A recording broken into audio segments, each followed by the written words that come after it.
So I want to sell my home, and I put it on the market for $300,000. It's a lovely home you have. I'm the agent. All right, let me start over. That might be good, but I'm starting over. All right, I want to sell my home. I put it on the market for $300,000. I get an offer today for $290,000. The question is, if I could wait a week and get an offer for the full $300,000, would I rather wait that week and get the full price or take the offer today for $290,000? You want to take it now. I'll be the real estate agent. I'm telling you, you want to take it right now because a bird in the hand is worth two in the bush, and the market is really starting to soften up. And these things, you just can never tell. And if you have a good offer, I really think it's the right thing to take it. And I'm not speaking out of self-interest here because I'm just a real estate agent, and our interests are aligned because I'm getting a commission of your sale. So I want you to get as much as you can for this house. I really do. When you think about the incentives that the current contract set up between the home seller and the agent representing them, they're not well aligned. But can you ever prove that? Interestingly, if you look at the sales data on real estate agents' own homes, not their clients' homes, but when they sell their own homes, they get more money than if they sold the same home for a client. Now, why would that be? Well, what we find in the data is that agents hold out for a better price and leave their own homes on the market longer, an average of 10 days longer. But when it comes to your house, well, the agent has an incentive to sell right away. Why? Because of that $10,000 into his or her pocket, only $150. I only get will go. $150 because if you take that $10,000 extra dollars that goes to him, 6% goes to commission, but that gets whacked up. Half goes to the buyer's real estate agent, so I've got half of that 6%, but then I have to kick back half of that to my agency. So I only get 1.5%. So really, in order for me to help him get $10,000 extra dollars, I personally only get $150. But I have to work for an extra week, I have to buy all the marketing, I could be off with another client trying to get a whole commission on another house. So I have a strong incentive to say to him, this is a great offer. It's the best offer you're ever gonna get. I really think you should take it. So no matter what the real estate agent says, I would rather wait a week and pick up the extra $10,000. The agent wouldn't. It's not that real estate agents are bad, it's just that they're human beings and human beings respond to incentives. If there's only one element that I say is there in almost everything we do, it's the idea that incentives matter, and if you can figure out what people's incentives are, you have a good chance of guessing how they're going to behave.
New parents look at successful families and successful parents and they just want to copy them, and so they try to do the things that they think that they did to get their family so smart and good and whatever, which is really just can be a really bad mistake of correlation causality. So like you're gonna take your kid to, you know, every Mommy and Me music class, and you're gonna take them to the museum and start looking at all the Greek and Roman sculptures, and you probably already were playing Mozart in the womb and things just to get the brain really stimulated. And it turns out that as best as we can tell from looking at data of actual parents and children along these dimensions, that none of that stuff really matters. It just doesn't make your child better, smarter. It might make you happier, might even make them happier, might also make them miserable. But it turns out that those are not causal elements. I always said, you can teach a kid just as much at the grocery store as you can in a museum, maybe more. My entire academic life has been devoted to figuring out tricky ways to get at causality, because the world doesn't just offer you up causality. Okay, what you see in the world is correlation. What the world gives you is things are moving together or they aren't. But to be useful, you need to dive down, to be able to strip away what's causing what, what's not causing what. The data that we've looked at suggests that by the time you actually have a kid, most of the choices you make that will make you a good parent, you've already made them. So if you go to the store and buy 10 parenting books, it's probably not going to really help the kid that much. But the fact that you're the kind of person who, as a parent, cares enough to go buy 10 parenting books, even if you don't read them, that probably means you're a pretty good parent. It's just don't think that the books are going to have a magic effect.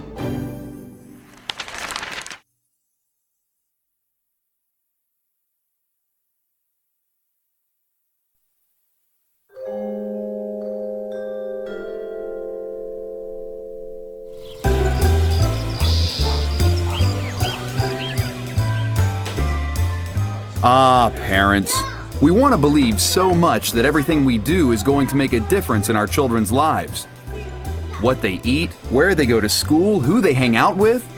But before any of that takes place, parents are confronted with the one single ominous decision that could shape the entirety of their children's future. What is going to be their name?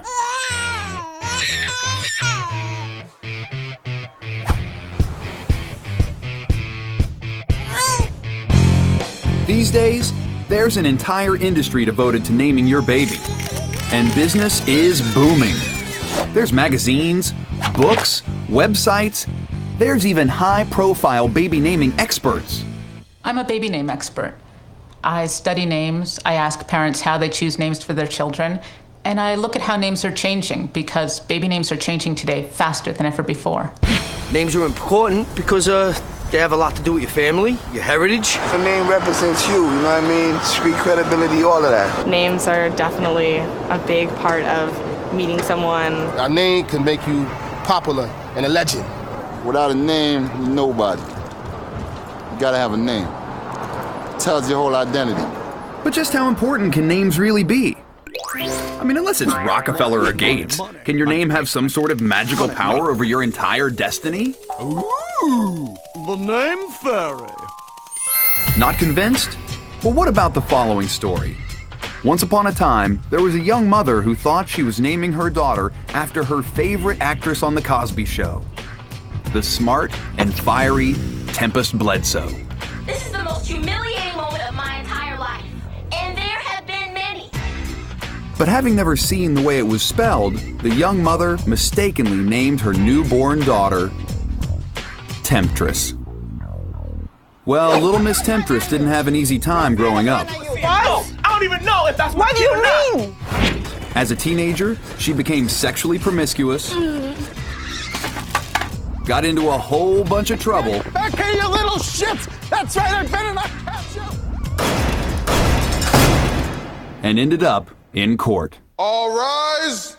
Leaving the judge to ask her mother, is young Temptress just living up to the expectations of her name? was that one little misplaced T and R all that stood between a life of ease and Huxtable success versus those long, hard days in court and juvie?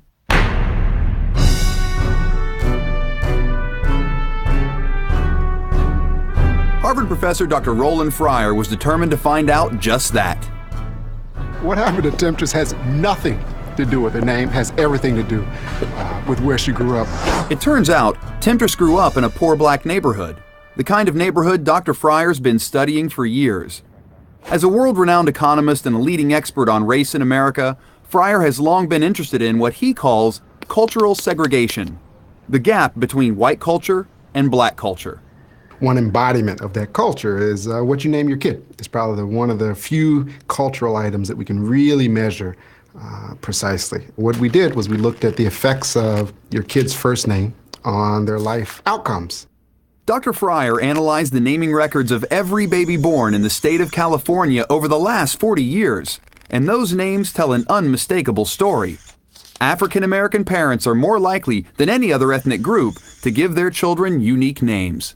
There is definitely a distinction between names for white people and names for black people. Black names, we like Malik, Jaquan, Nashawn, Naheem. Tasha and Shamika. Shaniquas and the Nashons and the K-Shons. I know this girl, her name is Treasure, Trezure. Struck me as typically, more African-American name. I like the names that begin with S-H-A, like Shaheem, Shahid, Shamar. Shakeem, Shakur. Oprah is popular.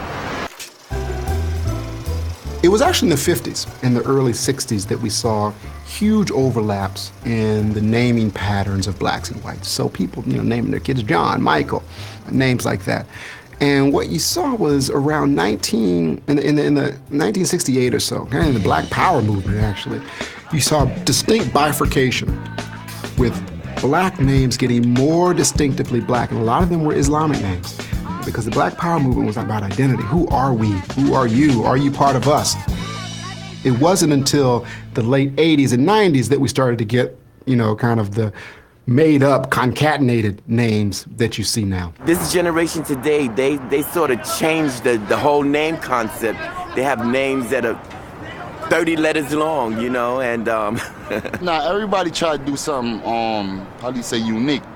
They tried to name their kid over something different, We had 228 unique versions of the name Unique. Again, my favorite was U-N-E-Q-Q-E-E. Another one of my favorites was U-N-E-E-K. So there are a lot of people are trying to be unique. So what happens to all these uniquely named kids? Kids like poor little Temptress. I think it's not the name that's doing the damage to Temptress. It's that they grow up in the type of situation where someone would name their kid Temptress. The person who actually would name their kid that probably has a host of other issues that are influencing that kid's lifetime outcomes, not just the name itself. What kinds of issues? Well, let's look at a boy with the study's most common white name and a boy with the study's most common African-American name. The person who gives their kid a distinctively black name, on average, is more likely to live in poverty and to be kind of on the lower rungs of the socioeconomic ladder. You see, this is where Jake lives, and this is where Deshaun lives. In Deshaun's neighborhood, the schools are not functioning. The teachers in those schools aren't the same quality as would be in Jake's neighborhood. In those neighborhoods, 80% of the households are female-headed only. And what we found is that names don't matter so much. The type of mother you have, the type of family you have, the type of community you grow up in, those things matter a lot. But what they name you just doesn't matter. So a name doesn't define your destiny? Maybe if you name someone Destiny, I don't know. But no, I mean your name doesn't define your destiny. A name may not define your destiny, but it can dictate the way other people perceive you. Meet Harvard professor Dr. Sindel Malainathan. I'm very familiar with Roland Fryer's work. We've both worked on the impact of names. I think Roland has emphasized that the people who choose names that are very black are different from the people who choose names that are not very black. Whereas we've emphasized that, holding everything else constant, the people who end up with very black names are treated very differently. We know that in the data, African Americans earn a lot less. And we're interested in how much of that earning less is simply because they find it harder to get a job. And are African Americans treated very differently in the labor market than whites? Dr. Malainathan conducted his own study, this time in Boston and Chicago. What we did is we made up 5,000 resumes. Half of them we put an African American name, half of them we put a white name. Otherwise, the resumes were the same. And we sent them out. And then we said, which got called back more? And what we found was that the same resume, when it had an African American name, was about 33% less likely to get an interview than when it had a white name. It means that if a white person is searching for a job for 10 weeks, an equivalently skilled African American person would be searching for 15 weeks. And those are 5 long weeks if you're unemployed.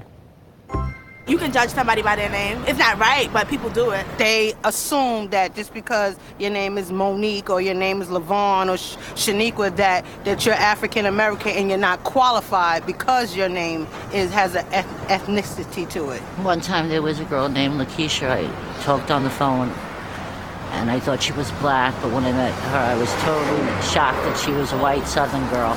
When I picture Rashonda, yeah, she's black. The names we used in our study were names like Lakeisha, Jamal, Tyrone. Based on our results, it raises a question. I'm an African-American parent. I'm thinking of naming my child Tyrone sounds like a very good name. I might have had a grandfather named Tyrone. Should I name my child Tyrone? Yes, naming your kid Tyrone, you have made it harder for them in the labor market. On the other hand, should you give in to that? Should I give in to the prevailing norms, or should I express my individuality as I want? It's a bit of an ethical quandary. My friend's got a drug dealer named Tyrone that I assume is a black guy. Todd is a white name. Tyrone is a black name. I mean, that's sort of how it goes, right? You might choose a distinctly black name as a way to signal something about yourself and about your commitment to the black community. And that's a way to show other African Americans, look, I am really black. And I think the fact that there are distinctly black names already tells you that there is a cultural divide at some core, visible, noticeable level. And we see it sometimes in clothing, we see it in names. And in fact, it's true, there are quite a few distinctively white names like Emily, Brendan, I'm forgetting what those, if you give me a minute, I can come up with the others. White names is like Sarah, Megan, Maria, Mary, Billy, Becky's, John's, Tad, Joe, Mike, Brian, Sam, Chester. My brother and I were talking about how we had pretty white-sounding names. He's Abner, I'm Harper. Stone Phillips. Look, that's like perfectly suited for a white guy. This is the best white guy name you could have. We live in different cultures, and your name is largely determined by your culture. And the difference in the incidence of Lakeisha amongst African Americans versus whites might be a good way to understand how truly there are different cultures that African Americans inhabit and whites inhabit. Today, there's more evidence than ever that the culture we come from influences the names we choose. Just ask the baby naming expert. More and more today, you see parents choosing a name almost as if they're launching a product, that you're trying to position your child for the best chance of success in a global marketplace. So in an oversaturated marketplace, which names garner the most attention? Are some names destined for the top shelf while others are headed for the bargain basement? Let's take a look at two different product lines. Turns out there is such a thing as a knockoff name. The top 5 middle-class white girl names from Fryer's study are, in order of popularity, Ashley, Lauren, Jessica, Emily, and Sarah. While the top 5 lower-income white girl names are Brittany, Samantha, Amanda, Jessica, and Ashley. So what's happened to Ashley? She's fast losing her popularity on the middle-class list, but she's #1 among the Walmart crowd. As those wealthier folks see their names popping up everywhere, they quickly discard them in favor of less common merchandise. And just like that, today's high-end Ashley becomes tomorrow's low-rent Trashly. On the lowest rung of the ladder are the names that most signify lower-class parents, like Misty, Destiny, Bobby, Brandy, or Cindy. Now, if you're over 40 and actually remember a time when these names didn't belong up here on stage, you're right. Years ago, these names wouldn't be caught dead in a place like this. But the years have not been kind to a name like Bobby, and even though she once was at the top of the socioeconomic ladder, today, she's just clinging to her former glory. Please don't name your kid Barbie or Bambi or anything like that. They might end up being a dancer one day because of it. And if you do end up with a name that's bound for stripperdom, at least you can change it. I mean, hey, it works in Hollywood. Think about it. Would John Wayne have been as tough if his name was Marion Morrison? Would we think Marilyn Monroe was as beautiful if her name was still Norma Jean? And would we think of Ice Cube rocking the crowd if his name was still O'Shea Jackson? Actually, I always wanted to change my name to Max Powers because it seems like a name that everybody, like, once they hear it, they're like, dang, this guy must be really cool. I wanted to change my name when I was younger. I never liked it. If my name was Henry Obama, you know what I mean? I think that would mean something to people, and I would have more doors open for me. I did want to change it, but now I'm sort of cool with it. It just sort of like jumps on your back and rides along with you through life, you know? As much as you may hate your name, at least your dad isn't this guy. Meet Robert Lane. He had 2 sons. He named his first son Winner. 3 years later, he named his next son Loser. So Winner and Loser Lane set off in the world to claim their destinies. And what happened? Well, Loser went to prep school on a scholarship. graduated from college, joined the NYPD, and eventually became a detective and then a sergeant. He goes by Lou now. And his brother? Well, the most noteworthy achievement of Winter Lane is the sheer length of his criminal record. Nearly 3 dozen arrests for burglary, domestic violence, trespassing, and other mayhem. Is there one name that you can give a kid that will guarantee they won't come screw up? No. Sorry, there is not one name that you can give a kid to guarantee they won't become a screw-up, and there is not one name that you could give a kid to guarantee that they'll actually be a success. You know, it is a crapshoot when it comes to names. I don't think there's any name that can guarantee success, at least none that we found. You know, the world is full of excellent people and terrible people with all sorts of names, but the vast majority of the reasons people choose is left unexplained. It's like, why did you choose your child's name? Sounded nice. Who really knows what parents are thinking when they choose a name? Maybe your parents went with something traditional, or something bohemian, something unique, or something perfectly trendy. And maybe your parents didn't have the best taste and you can't stand your name, or maybe they got it just right.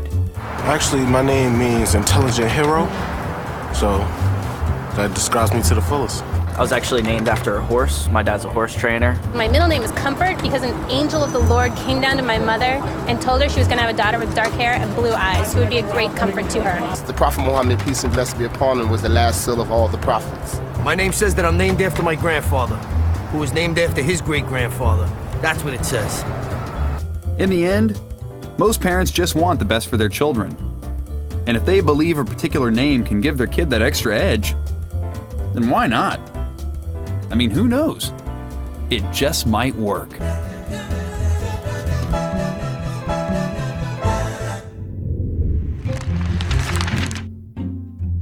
As W.C. Fields once said, a thing worth having is a thing worth cheating for. Or as Mark Grace of the Chicago Cubs once said, if you ain't cheating, then you ain't trying.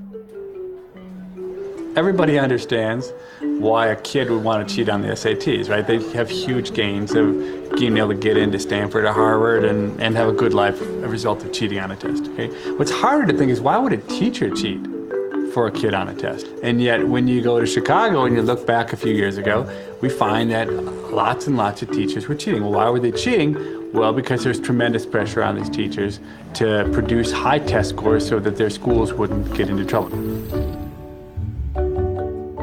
First of all, it's very expedient to go to the end of the test, because at the end of the test, a lot of kids have left things blank. So instead of having to erase something and fill it back in, you can just fill in the answers.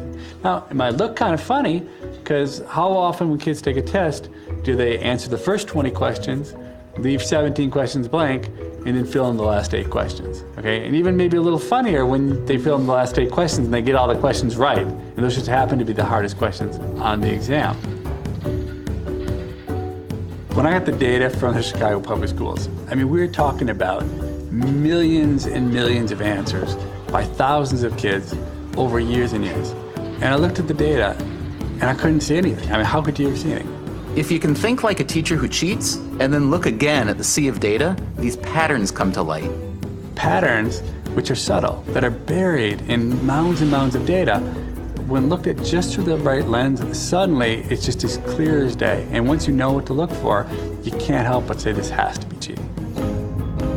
What he's really good at is like pretending he's a cheater and a criminal and a thief and a cheat and all these things, because really he's not that far from. I mean, if you think about what an economist is, the line between like economist and criminal is incredibly thin. And what about journalist? No line. Because he can put himself in the shoes of someone who would behave criminally or who's a cheater, then you can kind of back up the process and reverse engineer it. And that's what you have to do, because unless you're in the room with cheaters, it's really hard to catch them. It's not that some people cheat in every setting or some people never cheat. We all cheat sometimes and not others. And everyone's got their own moral compass that determines what they'll do and what they won't do.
Economics tries to be a pure science in an impure world. Economists imagine men and women as rational actors in a marketplace that hides nothing from buyers and sellers. But what happens to markets when people cheat? 10 years I've been interested in cheating, and I was in Washington, D.C. I remember seeing just a little blurb in the Washington Post that said there'd been allegations of cheating in sumo wrestling. And my view has always been, if some insider comes forward and says there's cheating, probably there's something to it. If you had said, where is a sport where you would not find cheating, I would have said, well, sumo wrestling would be a reasonable one. It's got 2,000 years of history. It's all about purification rituals and honor. It's located in a culture which on all of the rankings of corruption across countries is very, very low. The ancient sport of sumo wrestling is the essence of pure competition. Two naked men fighting in a sandpit under the watchful eyes of a referee dressed as a Shinto priest. Shinto means way of the gods, a religion that celebrates the purity and harmony of man and nature. In sumo, you do your ceremonial stuff. One is the clapping of the hands. That's to awake the gods. Two is when we show our hands and flip our hands over and stuff, is to show that we have no concealed weapons. You're coming out, you're gonna fight fair with your bare hands, and to tell the gods that you're coming in with a fresh and clean mind and heart to wrestle. The stomping of the feet in the Shinto religion is to stamp out evil spirits, and throwing of the salt is to purify. 神道と相撲というのは切っても切り離せない関係だと思います。いうこと、神様を喜ばせようとする、そういう儀式を行いますね。I think purity is a good mask for corruption, perhaps most so in that it discourages inquiry. It's true that sumo might seem to be immune from corruption because of its purity and its history and so on. On the other hand, the stakes are high. And when stakes are high, and when there's an incentive to cheat, a small percentage of people always will.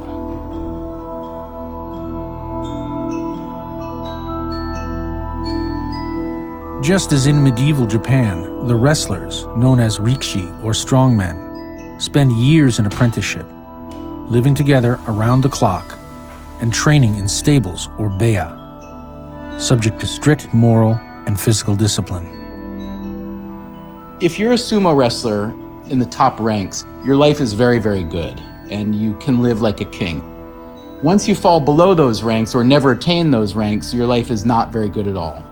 So it's a very steep pyramid. At the top, life is great, and then there's a lot of people down below for whom life is not so great, but there are so many of them because they all aspire to get to the top, obviously.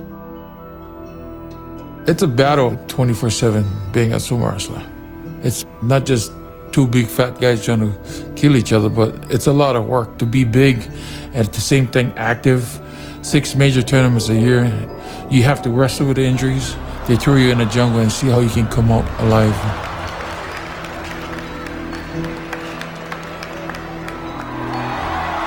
The object of the game is to push your opponent outside of the ring or push him into the ring. But how can you tell if a sumo wrestler is cheating? Is a slip on purpose? Is a fall rigged? It's hard to tell unless you look at patterns over time.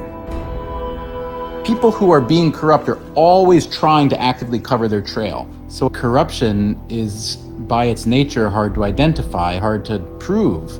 Murder is really great, because almost always when someone's murdered, there's a corpse. You might say, as an outsider, how would you know if someone's cheating? And the answer is, well, it's in the data. I don't have to ever have seen a sumo match. I can go in the data, I can look at it, and I can tell you with almost complete certainty that there was rampant cheating going on. In professional sumo tournaments, the wrestlers fight 1 bout per day for 15 days. If you win 8 out of the 15 matches, you can move up in rank half a slot The difference of half a rank can be maybe $5,000 in paycheck a month, the respect you get in the Sumo Association. So when you talk about stuff like that, that 8th win is real critical. A Rikishi entering a tournament's final 15th match with a 7-7 record has far more to gain from a victory than an opponent with a record of, say, 8-6 has to lose. If a wrestler has 8 wins under his belt, he is guaranteed to advance, even if he loses that last match. So he can afford to take a fall. In Japan, there's a term for match rigging, yaocho. Many suspected that sumo matches might be rigged, but it is nearly impossible to prove unless you look closely at the numbers. 2 wrestlers who I would expect to have an even match, when one of them needs the 8th win and the other doesn't, the one who needs it wins 75% of the time rather than 50% of the time. That is a huge deviation. I, 8-6 wrestler, let you, 7-7 wrestler, win this deciding match because you, my friend, are going to fall down the pyramid if you don't. In return, the next time those 2 guys meet, lo and behold, the 8-6 wrestler almost always wins those matches. 1988年の9月から、相撲の取材を始めたんですけど、それから1月ぐらいでもそういうものがあるんだっていうのは分かりましたよね。僕らが肌で感じているその八百長の実態というか、まあ確かに証明しきれないものなんだけれども、それを数値的に裏付けてくれたなっていう印象は持ちましたね。本を一読して。原理的には簡単ですよね。別に前もって談合をして、勝つのか負けるのか勝負をあらかじめ決めておくと。でそこにお金が介在するわけですね。1番20万円だとか、あるいは30万円だとか、あるいはさっき言ったみたいに関取以下の幕下クラスだと2万円とか3万円とか、あるいはタバコ1カートンだとかね。ところが幕の内の優勝を争うような一番になると1000万円だとか2000万円だとか、あるいはもっとっていうケースもあるみたいですけど、それが基本的な八百長ですよね。やはり自分から名乗り出て証言するという方はいません。それをすると相撲という村社会から弾き出されちゃうし、で彼ら長年相撲の社会しか知らないので、外に出ていたら生活できないんですよ。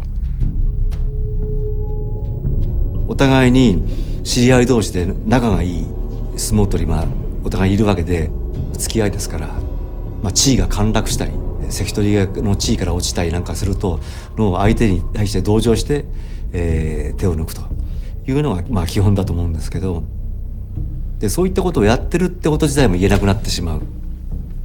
僕としては相撲っていうのはそういうことありだってことをみんな見てる側も実は知ってるのに、それをだんだんと硬直化してなかったことにしていってしまったというのが、その辺の本音と建前といえば、若干そうなるかもしれません。Hone is real truth, and tatemae would be the surface of things, the facade. They're unusually important in Japanese culture. That's why the Japanese have given them names. But being human, living in any society, I think we can all understand the concepts themselves. The tatemae is going to be a great spectacle of honest competition, but in the service of creating that pleasing facade, the actual players are engaging in a form of corruption. To have the hone exposed produces discomfort. When you think about the sorts of financial scandals that have racked America recently, a lot of people who were supposed to be not just incredibly wise, but incredibly honest have been exposed as neither. Those of us who have looked to the self-interest of lending institutions to protect shareholders' equity, myself especially, are in a state of shocked disbelief.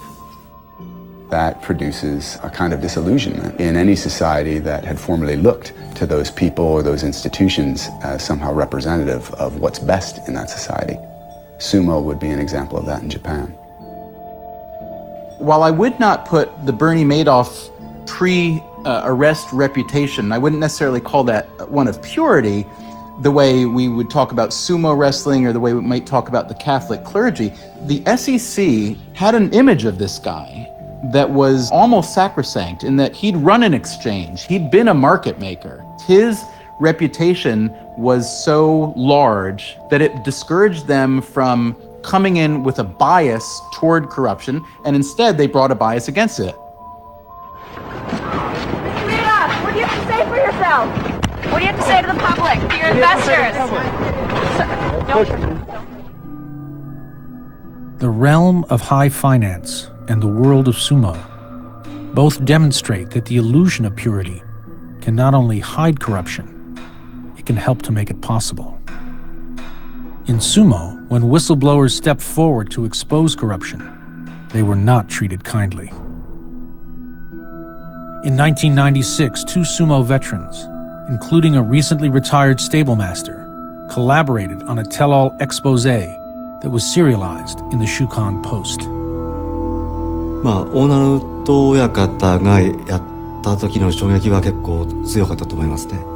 それなりのポジションにいた人、結構実名を挙げていてましたし、手口がかなり詳細だった。それも相撲協会としてはできたらなかったことにしようと思ったんだと思うんです。The Sumo Association dismissed the allegations as lies, told by a vengeful stablemaster, seeking to cash in on publicity. To defend their claims, the whistleblowers decided to hold a press conference. But 2 weeks before the press conference, both men died. In the same hospital, on the same day, from the same mysterious respiratory ailment. 大変不思議な出来事だと。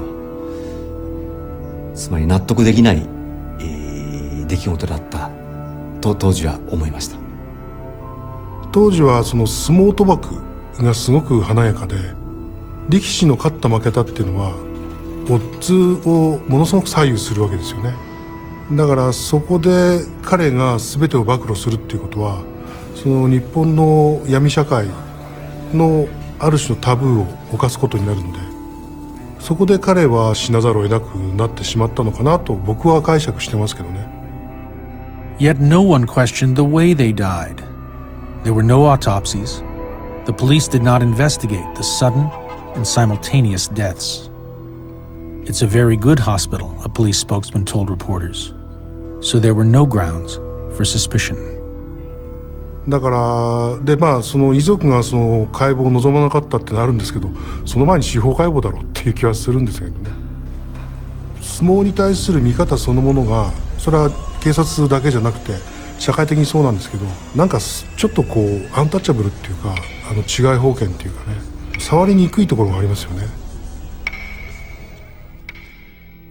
Concerns about the sport resurfaced when another mysterious death haunted sumo. This time, it was a young Rikishi in training named Takeshi Saito, whose corpse showed visible signs of assault and mutilation. 事件が発覚した後、親方は彼は稽古の上でのね、不慮の死であったと記者に対してそう答えているわけです。ところが事実はそうじゃなかった。そこで僕これはもう書くしかないなと思って書いたんですね。あれだけの傷を負いながら司法解剖されない、あれが自己死とされてしまう理不尽さ、それが日本に一体どのぐらいあるのかと考えると、やっぱりちょっとゾッとする話ですよね。一相撲界の話じゃない。そういった意味であの事件が投じた波紋っていうのはものすごく大きかったし、彼の遺体の語るものは多かったですよね。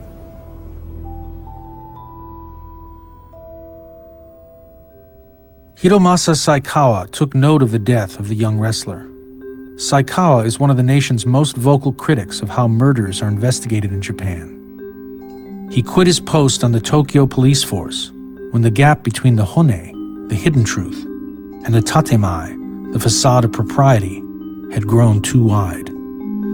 日本の警察の殺人事件の検挙率は 96% をずっと超えております。これは到底信じられない数字でして、その数字は現実とは違うということを全ての警察官は知っています。The job of any police force is to help keep crime at low enough levels so that society can properly function. The tatamae of the police force is to be seen as doing that. If the police, for example, can tell society we solve 96% of crimes, they have certainly fulfilled their tatamae function in comforting society, making society feel safe. But to achieve that level of tatamae, the police might select only cases for investigation that they think they have an extremely high chance of solving. 他殺体が発見された場合ですね、その人物を殺した人間が誰なのかということが分かっている場合には殺人事件として捜査を始めます。ところが誰が殺したのかは分からない、犯人がいつまでも捕まらなかった場合ですね、それは死体遺棄事件のまま終わってしまうということがあり得るんです。警察もスポーツの選手も努力の成果というものが数字で評価されます。検挙した数字だけでその警察が評価されると。いい数字さえ上げられれば実際はどうであるのかを問わないという傾向がありますね。さまざまな工作をして数字を上げようとしますね。それで私は警察を辞めたいと思いました。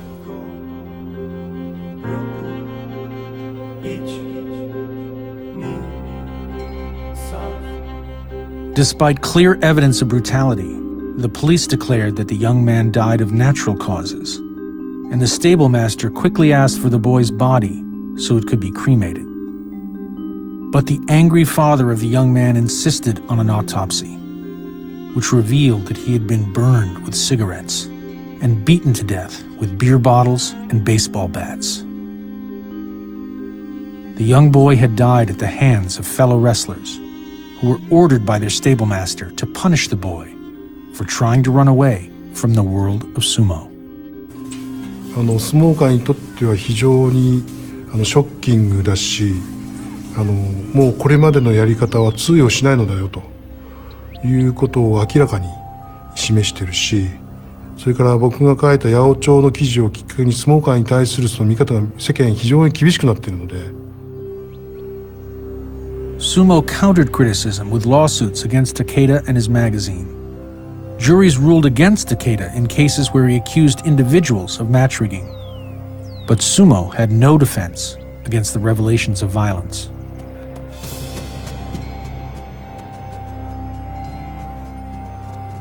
To defend its reputation, the Sumo Association shores up its image by building on notions of purity from Shinto that are essential to what it means to be Japanese.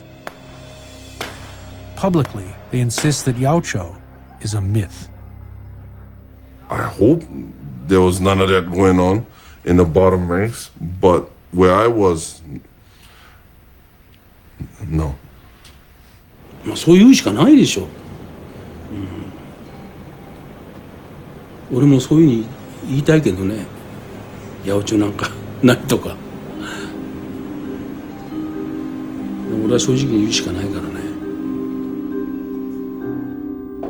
A retired Rikishi who rose to Komusubi, the fourth highest rank in sumo, Keisuke Itai came forward and publicly admitted to fixing many matches, and named names of others who did the same. 彼は非常に強い力士でしたね。張り手一発で相手をノックアウトさせちゃうような。彼の師匠の親方が彼が相撲界に入ってすぐに八百長を仕組んだんですね。で彼は知らず知らずにその世界にはまり込んでしまった。だから麻薬と一緒で八百長っていうのは一回始めちゃうとなかなか抜け出せないんですね。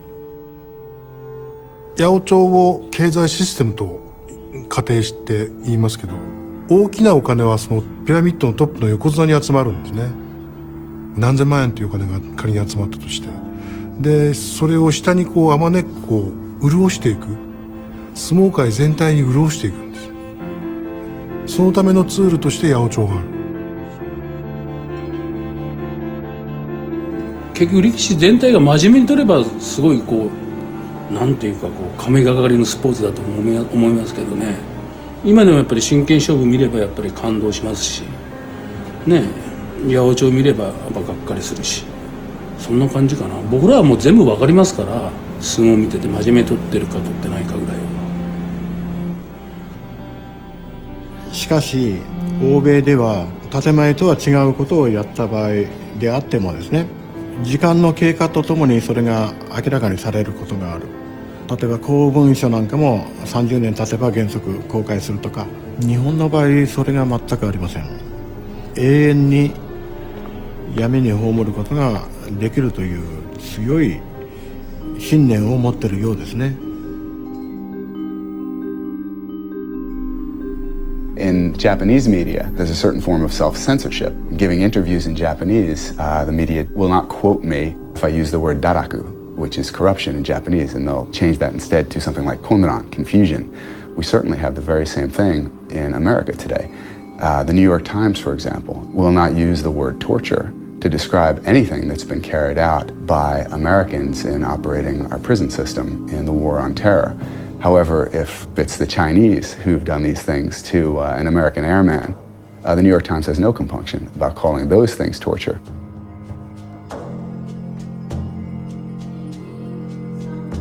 The only way to combat corruption, says Stephen Levitt, is to change rules to undo corrupt incentives, unleash more investigative reporters, and develop strong protections for whistleblowers. But that's easier said than done when cultural slogans in America and Japan reassure us that we're honest, straightforward, and fundamentally good. Those who expose corruption are challenging the very nature of who we imagine ourselves to be. The irony of our analysis of sumo wrestling was when it became public, the sumo wrestlers stopped cheating. And not for good. They actually stopped cheating for a year or two, and then once people stopped thinking about it, they went back to it. But that, I think, is the answer to how you stop cheating. That Louis Brandeis said that sunlight was the best disinfectant. What keeps us from seeing corruption are our illusions that our economy is a rational system, a free market open to all. The fact is that rigging markets and matches is good business if the rigging is hidden from all but a few. In Shinto, the mirror is an important symbol, reflecting a sense of who we are. In that mirror, the bad heart is a hidden heart. The pure heart is one that hides nothing. Looking at the numbers and accepting what they tell us is a way of wiping dust away from the mirror.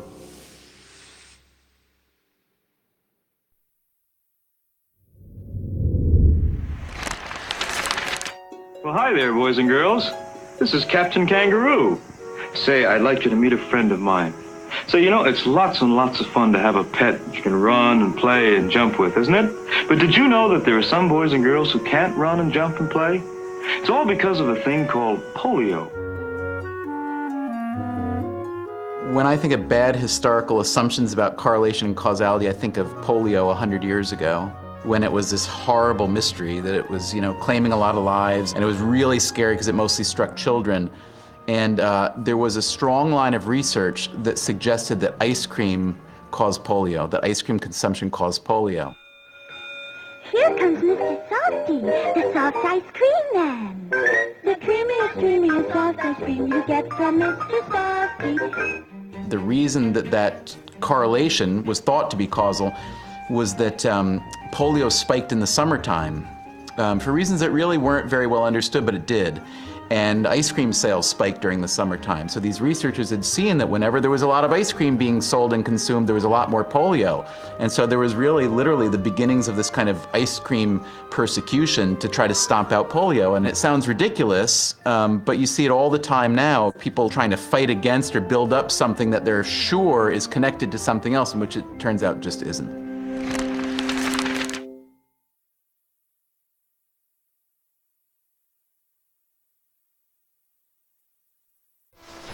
We have a crime problem that is now out of control all over the country. I am pro-choice. I believe in Roe versus Wade. Extremists bomb more than 30 clinics across the country. People like you allow babies You to be never killed give for any voice to reason the at real all. experiences of women. Okay.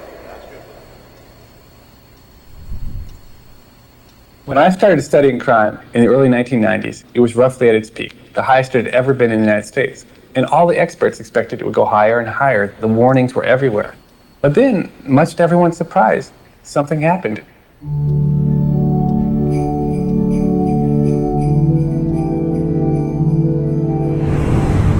Oh, I don't know. I guess you're right. I suppose it'd been better if I'd never been born at all. What'd you say? I said I wish I'd never been born. 373 homicides last year, up 65.7% over 1987. Murder is a national problem, up an average 11% across the country. In Bucharest tonight, deposed communist leader Nicolae Ceausescu and his wife have been executed. Pictures of the former communist dictator lying in state, executed by firing squad. Crime and violence are now the top concerns of many Americans. We've been given a great gift, George. A chance to see what the world would be like without you.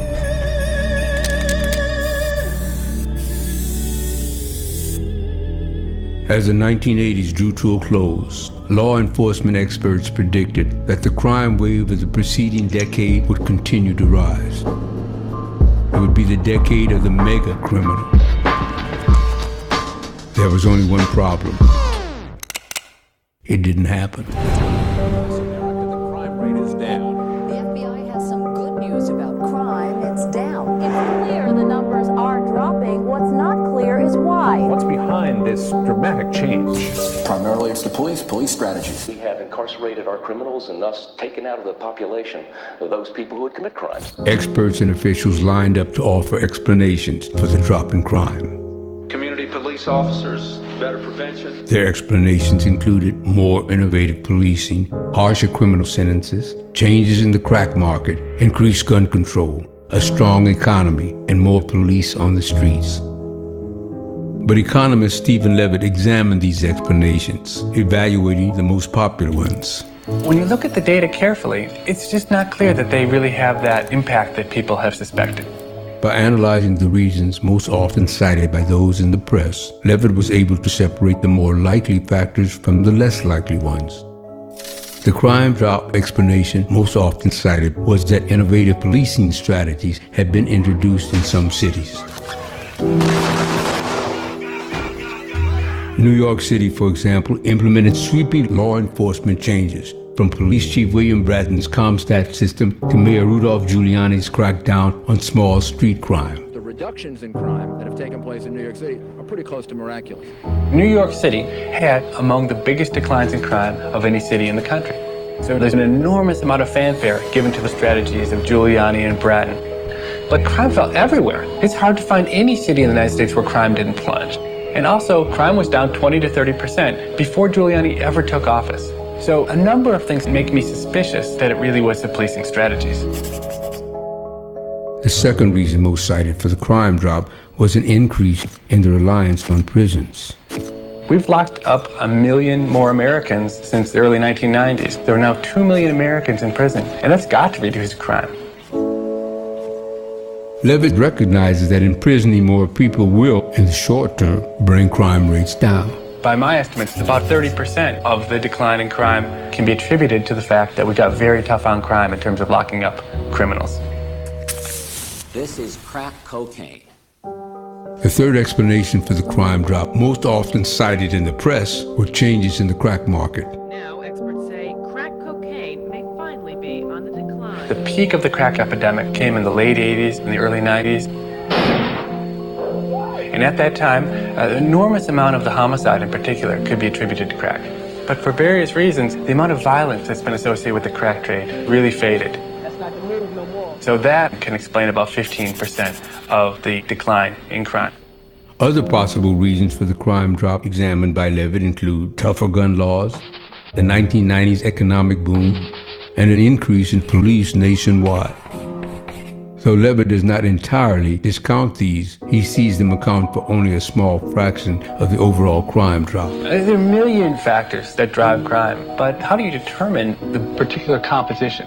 Overall, what Levitt found from all these reasons was that taken together, they only explained about half of the 1990s crime drop.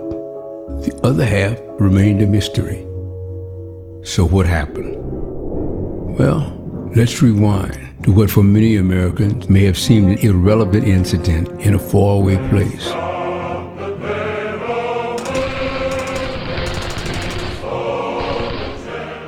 When Romanian dictator Nicolae Ceausescu was executed by his own people on Christmas Day, 1989, it marked the end of a brutal totalitarian reign that had lasted 24 years. In his earliest days, Ceausescu's Romania faced a struggling economy, and he sought to vastly increase their workforce. To achieve this, Ceausescu outlawed abortion in 1966. Agents known as the menstrual police rounded up women to give pregnancy tests and taxed the infertile. Across Romania, women were forced to have children, and they could no longer choose when it was right to do so. Romania's birth rate doubled, but more and more births across the country were, not surprisingly, unwanted and resulted in troubled upbringing. Of the infants forcibly born that first year, more did worse in school, suffered poor job performance, and were thus more likely to become criminals than those born the previous year, even controlling for the age, income, health, and education of the mother. But what do events in Romania a long time ago have to do with crime in America in the 1990s? According to Stephen Levitt, a lot.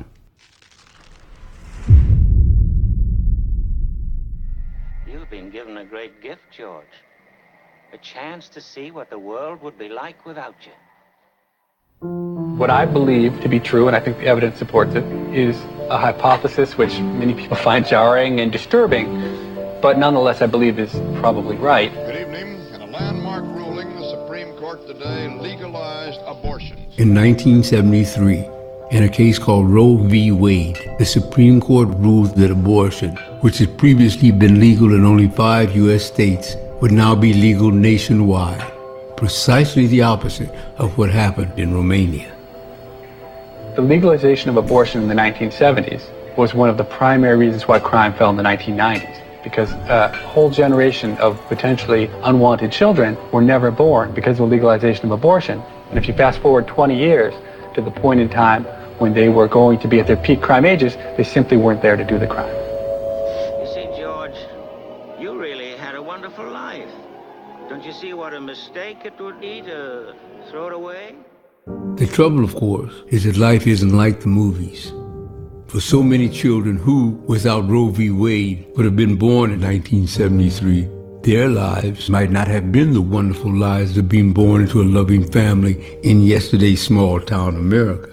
Rather, theirs would be the far harder road of being born into a potentially unwanting household in America's crumbling inner cities or forsaken heartland.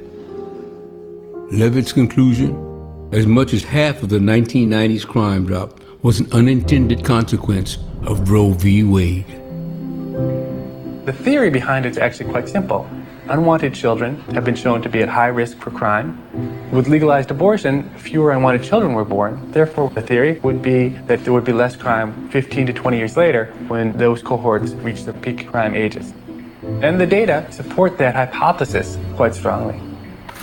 If you follow the data, there were 5 states that legalized abortion 3 years before Roe versus Wade, and about 15 years later, their crime begins to fall 3 years before the rest of the country. Then, if you look at the states where abortion was not just legal, but easily available to people who wanted to get them, 16, 17 years after Roe versus Wade, you see a 30% difference between the states doing a lot of abortions and the ones who are doing very few. Finally, all of the effect we see in the divergence in crime, all of that is concentrated among people under the age of 25, people young enough to have been exposed to legalized abortion. People older than age 25, there's no difference whatsoever between the high abortion states and the low abortion states. And I think in some ways that's the best evidence we have that legalized abortion is responsible for a big chunk of the decline in crime. Levitt's controversial theory has provoked strong reaction among critics. Is he, for example, advocating abortion as a crime-fighting tool? In no way would I take this as advocacy in favor of legalized abortion. I don't think anyone's opinion about whether abortion should be legal or not should be affected by our result. Some of Levitt's critics suggest that his theory holds what might appear to be class or racial implications. He argues, though, that race and class have nothing to do with the matter, that his theory targets no specific group other than mothers-to-be of all backgrounds. And since, as Levitt points out, women who elect to abort go on to become childbearers consistent with the general population, Levitt's argument could thus be understood to suggest that legalized abortion does not so much prevent birth as delay it. This turns an unwanted birth by a too young mother, for example, into a wanted birth by that mother when she feels more ready. So, if Levitt is not advocating abortion as a crime-fighting tool, what is he advocating? Well, whether one is pro-life or pro-choice or somewhere in between, there's a meaningful and to date unimpeached connection between giving women the right to choose and a reduction in crime.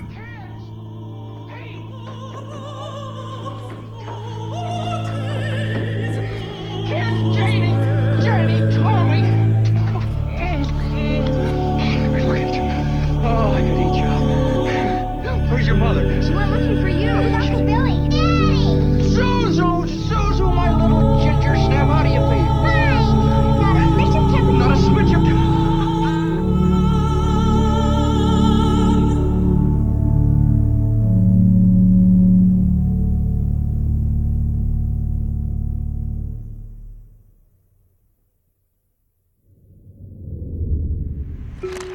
Well, we started off in a normal interview pose, and now you're lying down, swinging a pillow around. What's going on here? If I give you a slice of juicy fruit, will you say whatever I want? No. No! Wait, I heard that you would do anything for a slice of juicy fruit. No matter how smart you are, and economists think they're pretty smart, you come up with some incentive scheme that you think is the perfect one to entice exactly the behavior you have in mind.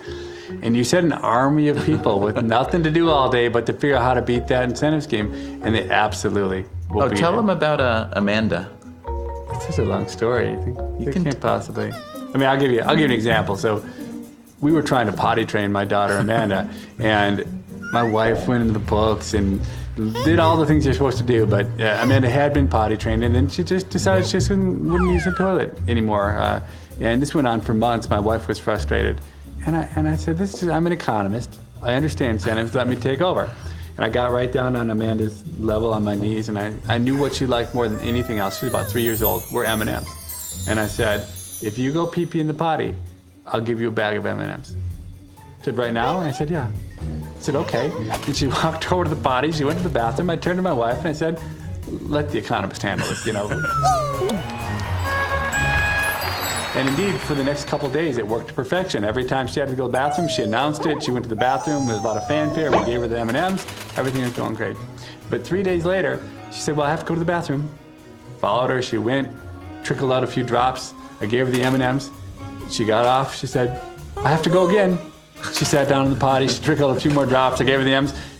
Gotta go again. Basically, in 3 days, she had gone from someone who could do absolutely no bladder control to being so, so professional at it that she could control the flow completely at a whim, and had a 3-year-old had basically come up with a way to beat the incentive scheme I had developed within 3 days that I never in a million years could have imagined. Okay, and if you can't, if an economist can't trick a 3-year-old for more than 3 days, what hope does economists have of tricking the whole country of people for even 3 hours? So that's kind of the beauty of incentives. You don't really know what works, and governments think they know what works, and they spend a huge amount of resources establishing incentives. And they're gonna do all these things that seem to make a lot of sense and that sound really great and may work out well in some measure, but they're gonna backfire in so many different ways that we can't predict yet. And people will laugh and people will cry, and that's what incentives are.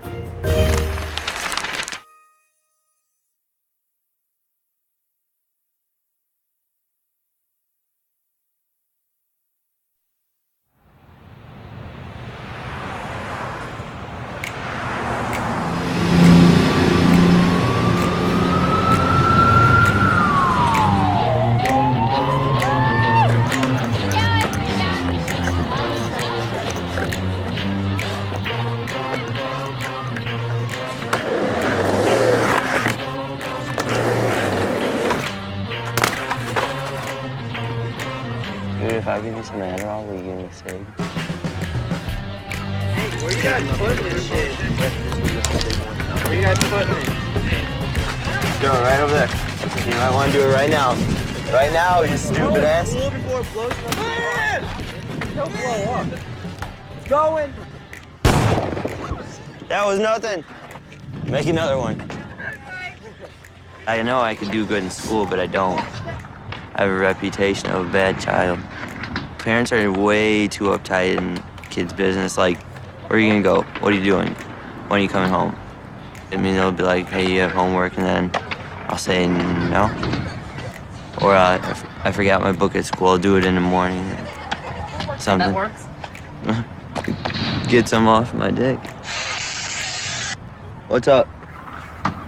Hopefully I make it through high school. If I fail, I guess I try to get a GED through the military or something. I have no clue.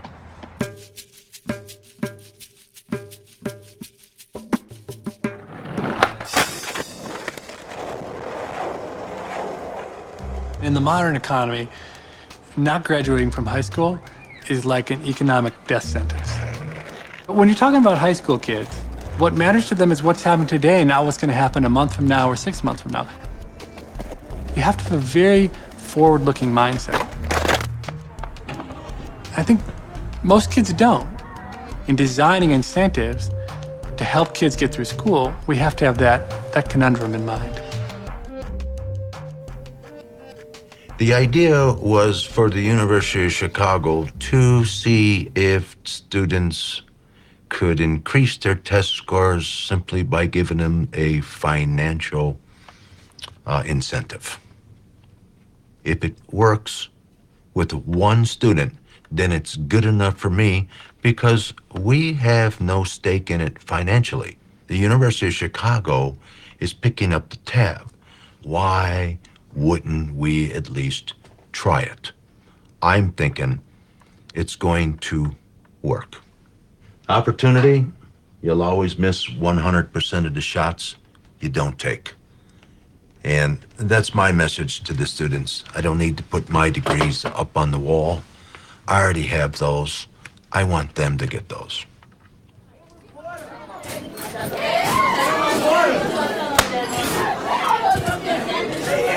How has it been starting at a new school? It's actually not that bad. I like it here. Yeah? It's really easy. You like the kids and stuff? Yeah. Oh, the classes are really Oh, easy? yeah. Let's see. Pull out your report card, and we've got your how you're doing right now. You can see your grades. Yeah, not that good. All right, so what do you need to improve on? Everything. Okay, but you know what? I've seen grades go up a lot, so you probably want to know what you can get, right? If you do meet the monthly achievement standards. Sure. Okay, so open up your folder. $50. Yeah, and you get the $50 every month as long as you keep your grades up. Right. I think a lot of people here are gonna start doing their homework then. Yeah, but what about you? $50 Why could you? buy a lot. It can I don't buy- know. It could pay for my skateboards, so then I could get sponsored, get free clothes and stuff till I graduate.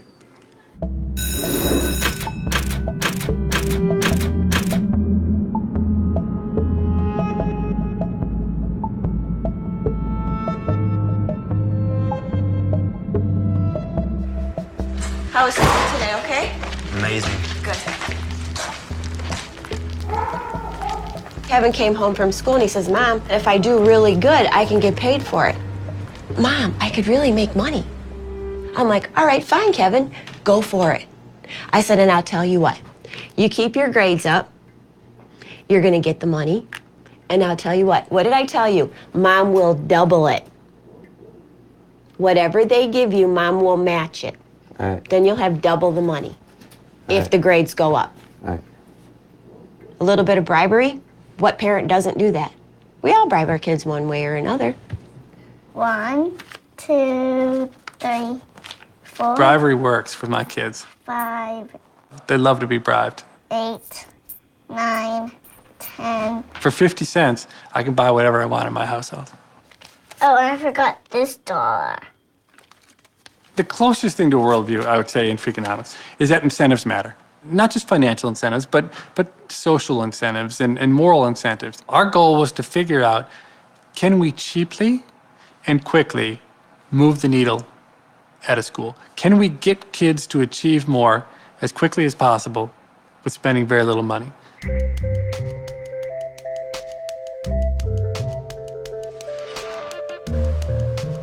There are 900 freshmen in our experiment. At the end of every month, we hold a payout event where all the kids who have gotten all C's and above receive $50 in cash. In addition, those who qualify are also eligible for a lottery where they can win $500. Cross some fingers. To win the money, they have to have no more than one unexcused absence, no all-day suspensions, and all your grades at the end of the month have to be a C or higher. It's great to give them this financial reward, but it's also about having a lot of fanfare around it, giving them this big Ed McMahon check, sending them home in a Hummer limo. I think there's definitely a limo effect. Awesome. Oh, that is so cool. Are you serious? They get the writing net? Oh, that is so awesome. Oh my God. This is awesome. Oh, yes. Yes. You are getting straight A's from me. Yes. There's a lot of things that I would do for money. I mean, I work all year round. Hi, I'm a representative for Royal Kings Royal Snow Shoveling Service. We charge $3 for a walkway and $5 for a driveway. Would you like to hire our services for today? Hook, line, and sinker. They say money doesn't buy happiness, and I agree, but I disagree. It depends on how you look at it. Because when they say money can't buy happiness, they say material things cannot make a person happy. Wanna bet?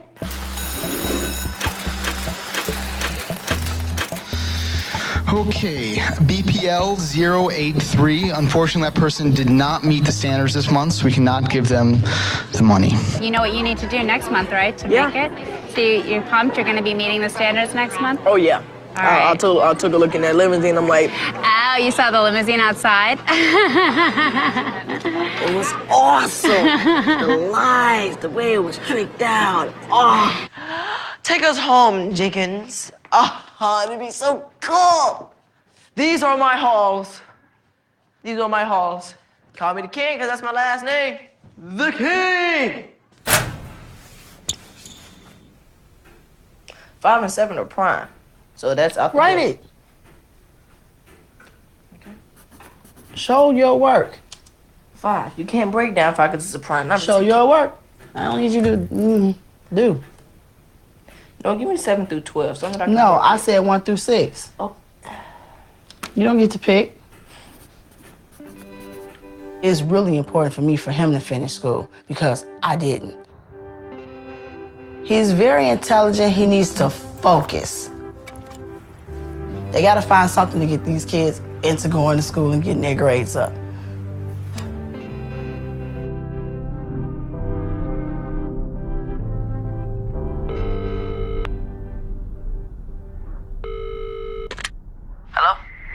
Hi, my name's Eli. I'm calling on behalf of the Chicago Heights Miracle Project at Bloom High School.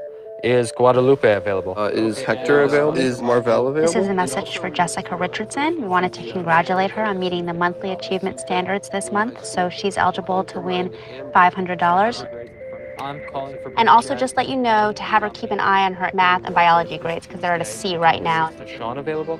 Hi, this is Sally Sadoff from the University of Chicago. Is Kevin Muncie there? This is him. Hi, Kevin. I'm looking at your grades, and it looks like you need to bring some of them up. Are you doing something to work on bringing up your grades? I'm not gonna lie, I haven't done every assignment so far. Mm-hmm. So are you going to your teachers and asking if you can make up the missing assignments? Yeah, they're actually making a list for me right now. Oh, that's great. So you're going to try to make those up. Yeah. So the thing is, if you turn in missing assignments, it can bring up your grade a lot because you go from having no credit for the assignment to getting, some credit or maybe even a lot of credit, and that can make your grade bounce up a lot. Yeah. So are you going to be getting the $50 this month? If I do my best, yeah. Are you going to be doing your best? Yeah. All right, that's what I like to hear. All right, take care. Have a good day. All right, you too, bye. Bye. Huh. What? Duct tape will tell the truth. Go duct tape him. I have a little drawing over here. Chromosome number 21, Down syndrome occurs. So, if you have normal splitting, this is what happens. If we're making sperm here, you have 1 sperm, 2 sperm, 3 sperm, 4 sperm, right?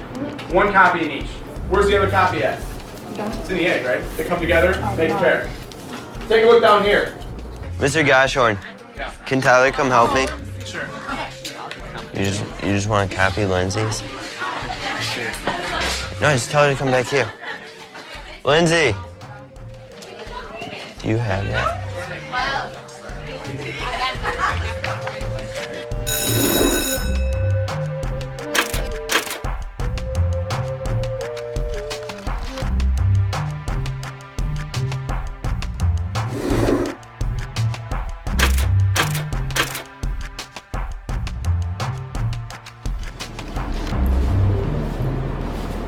Congratulations, you met the standards. Congratulations, did you get the $50 this month? Yeah. Unfortunately, you didn't meet the standards this month. Right. So it's just on the grades category, and you just need to bring up these grades to be passing. So let's take a look here. Algebra, you're passing, that's good. So what's going on in biology and world history? Are you missing assignments? His history teacher said he should be in his honors class, but the simple fact that he's not doing the work is why he's not there. He did work. The struggles between me and my mom is mostly about homework, because the way it is with her, she always would say when I was in school, we had homework every day. And I'm trying to get her to understand that this is the 21st century. That was then and this is now. Teachers are a lot more lenient, and teachers, no offense, but teachers are starting to care less. Okay, so what do we have? I think the results look great this month, where you see, control is at 28, and then all the treatments are at 36 to 38. So that seems great to me, You go from 28 to 37, I mean, you're talking about close to a 30% increase, right? So it seems like what we're doing is we're taking all the D kids and getting them to C, and we're not doing anything with the E kids. Right. The question is, does a kid who moves from a D to C this year, are they gonna have a better life? Right. And I don't think we know the answer to that, but we'll find out over time. We'll find out. But I have definitely been surprised by how well the parent groups are doing, that parents still make a difference in 9th grade, it looks like. I took a quiz on this book, the To Kill a Mockingbird book. I took a quiz on that. Did you read the book? I read the book. Did you? I read the book. I read the book, but I couldn't comprehend it because Did you read the book? Yes, because we had to search and read to find the answers. We got to read the book and find the answers. Stop. Did you read the book, or did you just skim over the book to find the answers to the questions that you were looking for? Because there's a difference. We read it as a class, but then when we do the test, he gives us the page number to read and look for the answers. Did you read the book without the class? Did you actually sit down, physically read the book from cover to cover? Not from cover to cover, but So as much as I read. You didn't read the book. We didn't. You didn't read the book. If you didn't read the book from cover to cover, outside of class, with no help, no instructions from your teacher, along with your classmates, you didn't read the book. That's why you failed the test. This week, instead of using profanity, replace profane words with appropriate ones. Thank you and have a great day. That's not right, Anthony. Look, I made a tattoo gun out of a toothbrush, and I was giving myself a tattoo in class. You have a tattoo? I'm giving it to myself. I only did like a little bit. I gotta do it a lot better. I can't let them see it because I know they get in trouble, but I made it out of a toothbrush, and then you just turn it on. I made it out of guitar string.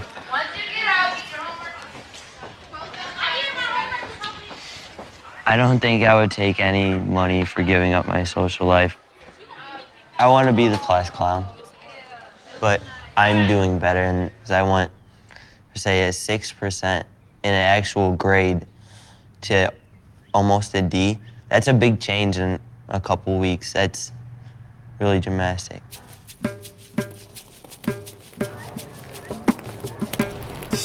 He always had to be the class clown, always had to get the laugh in. Impressing everybody around him, that could be his incentive. But you would think that to impress everybody around you, your grades would be with that too. He had gotten something in the mail that showed a list of all his grades, E, and I said, oh, he's enjoying 9th grade, he wants to do it again, so. Now what I need to do is, whenever he asks me for money now, he's not gonna get it. End of story. Yeah, and when the skateboards run out of wheels, are getting bad, well then just keep grinding them down or go hit the books or something.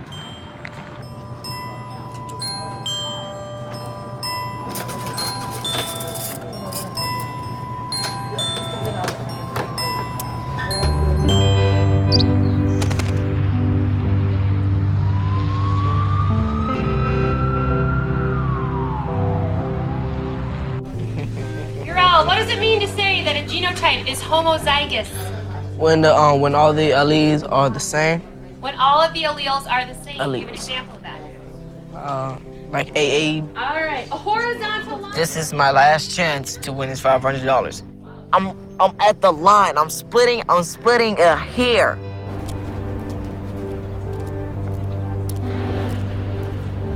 My grades has been going up and down. There was always something that would distract me. You know, the main thing that was distracting me was trying to be cool, you know, trying to keep up with the Joneses, basically.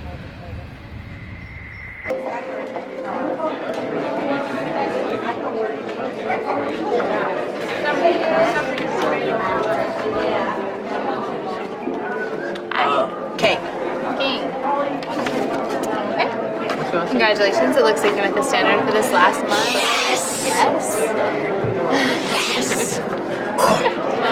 So here's your report card. Yes. And the bracelet. Here's the front, and here's the back. Congratulations, man. Great grades.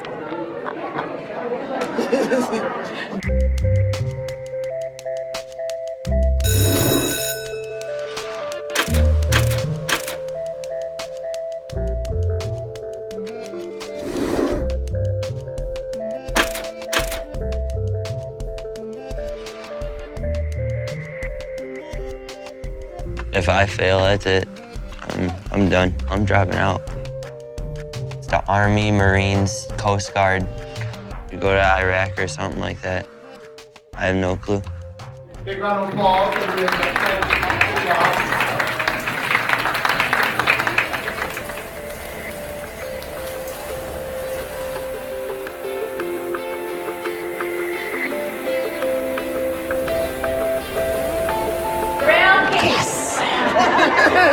Yes.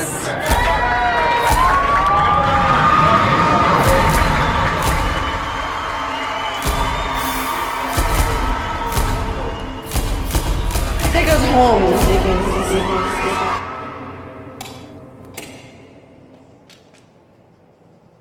What did the final results look like? Our program is getting 35 to 50 more students to pass 9th grade. 5 to 7% boost in 9th grade passing rates. We should have expected a lot higher rates than that. I think we hoped for a lot higher rates than that.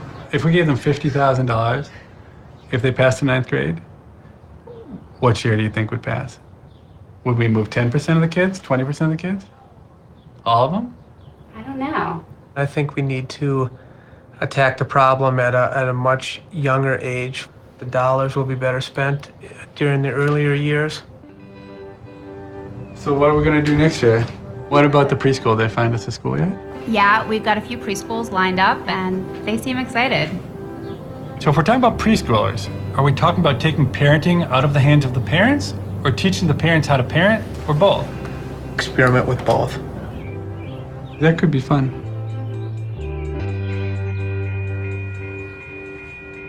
The way I see it, learning is like a virus.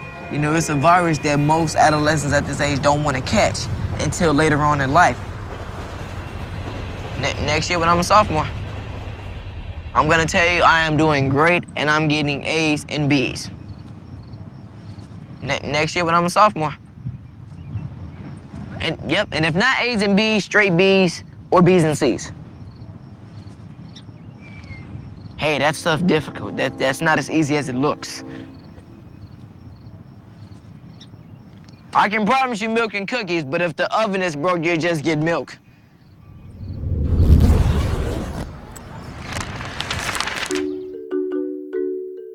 Our incentives, unlike everyone else's, are to be honest.